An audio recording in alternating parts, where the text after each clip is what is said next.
গণ অভ্যুত্থানের মুখে টিকতে না পেরে পদত্যাগ করে দেশ থেকে পালিয়ে যাওয়া প্রধানমন্ত্রী শেখ হাসিনা দিল্লিতেই গোপন আশ্রয়ে আছেন বলে এক প্রতিবেদনে জানিয়েছে দেশটির সংবাদ মাধ্যম আনন্দবাজার পত্রিকা।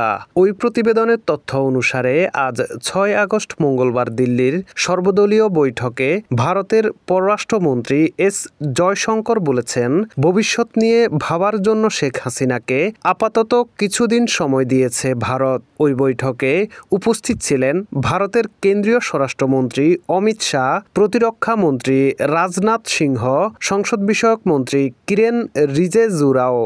এছাড়াও বাংলাদেশ নিয়ে ভারতের কি অবস্থান সর্বদলীয় বৈঠকে উপস্থিত সব এমপিকে তা জানিয়েছেন জয়শঙ্কর।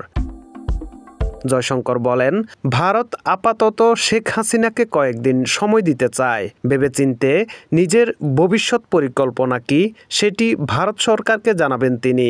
সেই ভাবনা চিন্তার জন্য তিনি সময় নিচ্ছেন। শেখ হাসিনার পরিকল্পনা জানার পর নয়াদিল্লি পরবর্তী সিদ্ধান্ত নেবে বলে জানান জয়শঙ্কর।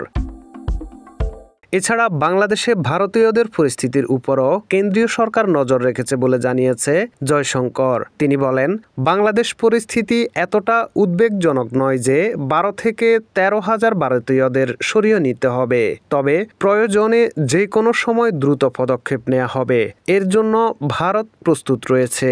এর আগে সংবাদ সংস্থা এএনআই এর বরাত দিয়ে আনন্দবাজার পত্রিকা এক প্রতিবেদনে বলেছিল, শেখ হাসিনা যে বিমানে ভারতে পৌঁছেছিলেন আজ মঙ্গলবার সকালে সেটি পরবর্তী গন্তব্যের উদ্দেশ্যে উড়ে গেছে।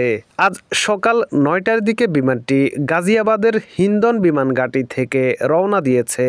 তবে বিমানটি কোথায় গেছে এবং ওই বিমানে শেখ হাসিনা ছিলেন কিনা তা এখনও স্পষ্ট নয়।